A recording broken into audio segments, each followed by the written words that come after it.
Hello friends, welcome to TrendTech Guide. Today I will show you how to remove duplicates in Google Sheets. First of all, if you are new to our channel, please hit that subscribe button so you'll never miss an updates from us.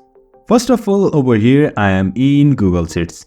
You can see here I have data from which I want to remove duplicates. So you can see here squid is duplicate, also this crab is duplicate, and swan is also duplicate. So if I want to remove these duplicates from list of data, then what I will do is, first of all, I will select this column and hit shift and also select column B.